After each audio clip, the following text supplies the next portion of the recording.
Hey tankers, and welcome back to World of Tanks with PR154, where we have a special guest on the channel today, KarathCS of WarGaming. That's it, the WG Tags is not just a clan, this is our ANZ community manager who's joined the WarGaming team recently, doing an absolutely fantastic job. So if you do see him around, either in-game or on social media, please swing by and do give him a shout out. He does work very hard for the ANZ community. He's playing in the Tier 10 Soviet heavy tank, the IS-7, and he's got a bit of a job here to do today. Union-15 for the Chimera. The mission Armour of God has a bit of a complex condition behind it. You need to cause, receive and block a total of 10,000 hit points of damage. This isn't terribly unlike the HT-15 missions, except it has to be done in either a Russian or Chinese vehicle. For honest completion, he needs to cause 20% of the total amount of damage inflicted by the team. So in the post-battle results, we're looking for a high caliber medal here from Karath.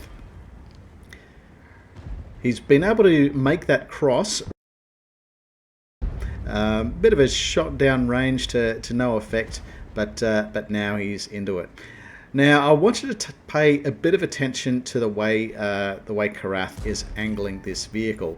He's got the vehicle switched into a bit of a reverse, and what that does is it means he's able to use the side scraping ability of this vehicle just uninterrupted by any effects that you might have with the pike nose. Now, the pike nose of IS-7 is very effective.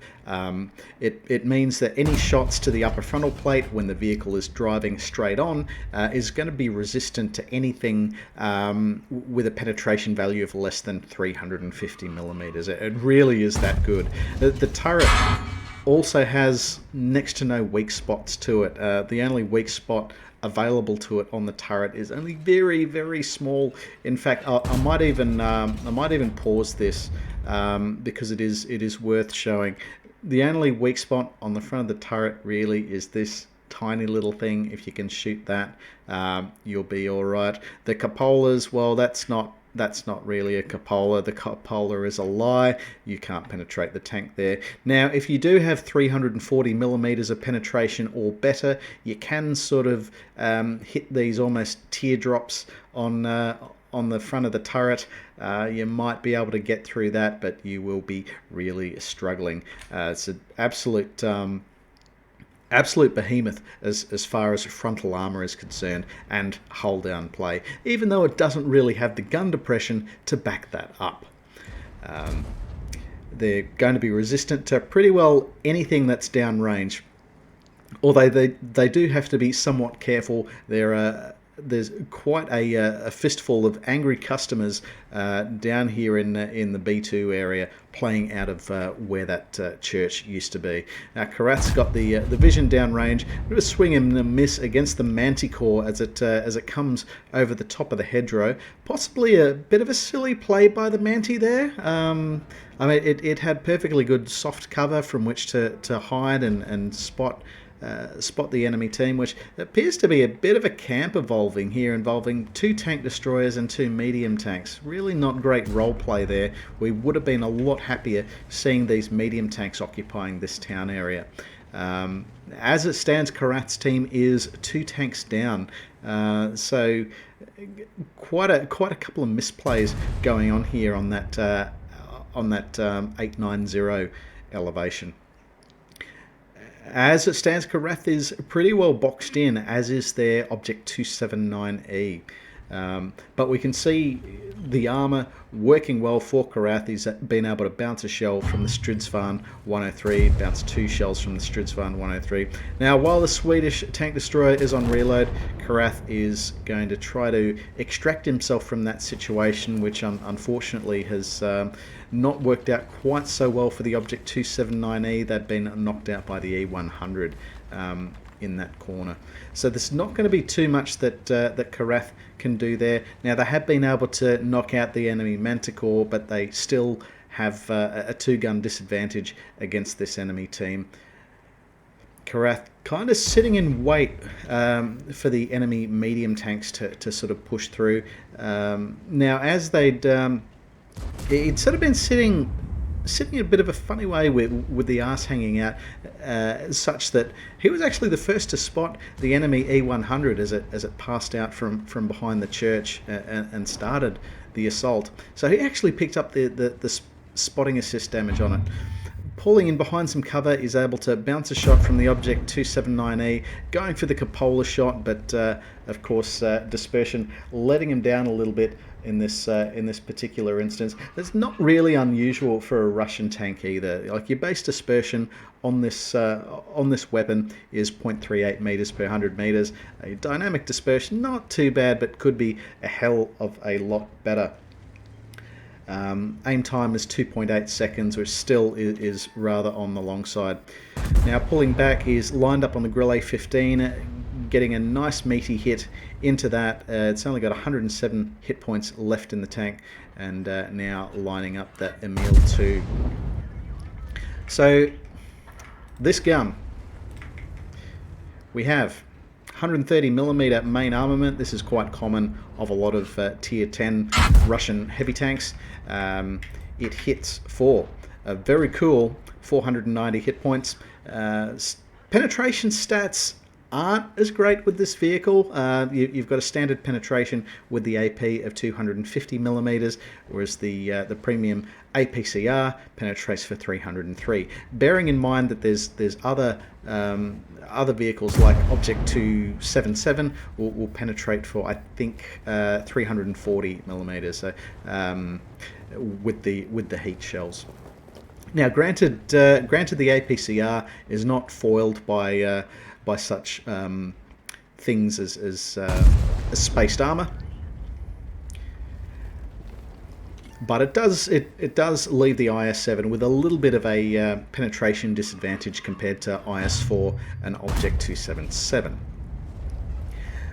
But what IS-7 does have is slightly better mobility than Object 277, and a very forgiving armor profile. Object 277 still retaining some cupola weak spots, and just not being quite as strong in the hull as IS-7, but certainly making up for that reduced survivability and slightly reduced mobility with greater penetration.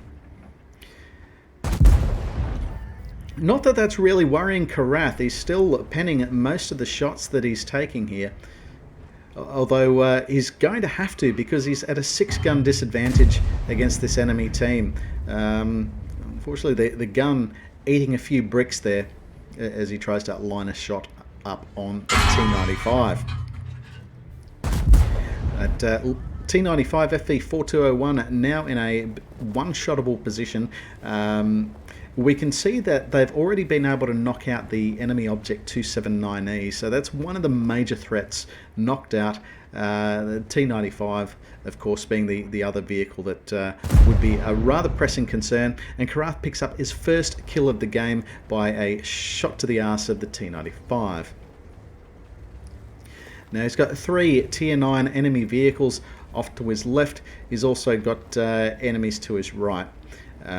So what he's doing here, aside from potentially making his crew very sick by moving forward and backward, he's just trying to keep any residual weak spots on the move. Now, between the hit points lost, between the damage inflicted, and the incoming damage bounced, he's now actually met his primary condition, but he's got a hell of a goal that he's got to reach for the primary for the honors condition rather. He needs to account for 20% of the total amount of damage caused by the team, which touching 5,000 hit points, surely he can't be too far off that. But he's also got to win, and as it stands, the team still has a 4-gun disadvantage against the enemy. So here he is, rocking back and forth. Oh, I think I've never been seasick during a replay, but no, it's okay. It's gone now. Whew. So yeah, I guess legit strat.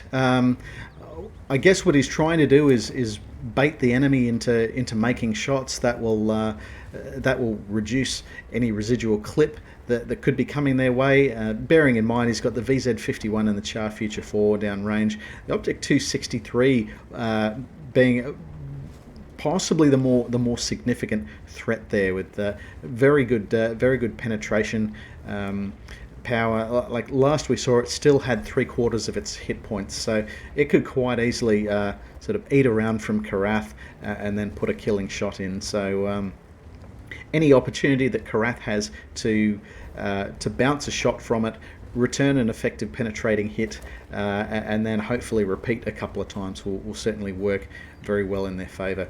Bearing in mind, last we saw there were still enemies out to Karath's left, so yeah, Clouds to the left, Jokers to the right, and here he is stuck in the middle of this building. Of course, his teammates defending their corner quite well, and they're still retaining most of their hit points. The Concept 1B and the T95 FV4201 Chieftain. The CS59 appearing to be the first to fight, pressing in on Karath, getting to within the 50 meters proximity spotting range. Of course, possibly not great for their health to be the first into the fight. The Stridsvan 103 getting spotted despite a fair bit of soft cover available to it. That of course, this is not a slouch crew that Karath has in the IS-7. So he's quite possibly been able to outspot the Swedish tank destroyer. Now there has been an incoming shot, not quite sure who that was from. Again, possibly the Stridsvan 103. This was a vehicle that was trying to take his number earlier in the game, but Karath certainly had the advantage of cover available to them. I would suggest it's actually the Concept 1B that's been spotting this Stridsvan, and Karath's been able to head out and get a penetrating hit on it.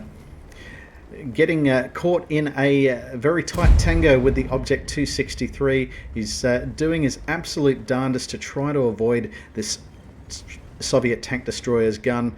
The enemy team quite possibly missing out on some opportunities to really shut him down. We have to remember he's only got 336 hit points left. Of course, that's something that has really helped Karath meet his complex condition total. The fact that he's drawn down on 2,000 hit points out of that complex condition, but he's able to come out the other side of that deadly waltz in front and knock out the Object 263. So very pleasing to see. The Chieftain is making a move on the VZ51 now. It's retained most of its hit points. Concept 1B looks like it took a bit of damage there, but now it's very much Karath's team that has the upper hand, bearing in mind there were quite a few guns down earlier in the piece. The Chieftain rounding on the VZ51. Has the VZ51 fired both shots? Well, it doesn't matter because the Chieftain has sent it back to the garage. The Concept 1B also knocking out the remaining CS59. So very well played there by Karath. Let's take a look at the results and hope for that high caliber medal for the honours condition. And there we are. We've got the win as well as the high caliber medal, which is indicative of having completed that other honours condition, which was to account for at least 20% of the hit point pool of enemy teams. For Karath's efforts, he's also come away with the Ace Mastery badge and, of course, the Steel Wall medal for receiving more hits, and it needs to be at least 11, of any other player on the team, and also needs to survive, which he had done by some rather slim margins there. Only 365 odd hit points left in the tank at the end of that fight.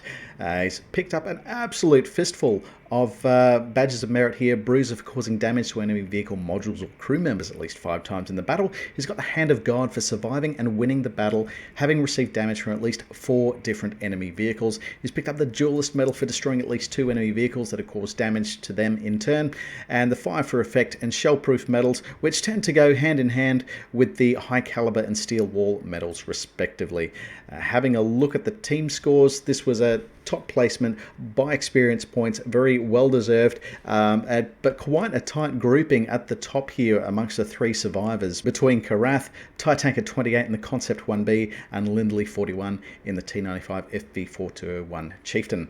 On the enemy team, we can see the three-pack clan representing quite well in the Char Future 4s and Stridsvan 103. Now, these guys had really been able to power through that 8-0 line and knock out what was a fairly weakly defended flank. A lot of vehicles playing out of role and position, but in any case, not quite being able to carry this time around. Having a look at the detailed report, this was a bit of an expensive game there for Karath. He has ended up with a deficit of nearly 30,000 credits. That is owing to, I guess, the use of premium consumables. He has fired a fair bit of premium ammunition in the course of this fight as well. Understandable under the circumstances when you consider just how much of a disparity that they had between the number of guns on either side. So you'd kind of forgive Karath here for pulling out every resource available to try to ensure victory and pick up that honest condition. So very well done to KarathCS of the WarGaming team. In the meantime, if you've got a replay that you'd like to see featured on the channel, then please reach out over Discord or any of the links below. We'll do our best to sort you out there. Please do check out the About section of my YouTube channel. It does have the community submission guidelines there. We do have a little bit of a backlog of replays here, so we do need to be a little bit picky because there's only so many hours a week I can devote to recording. In the meantime, happy tanking and take care out there.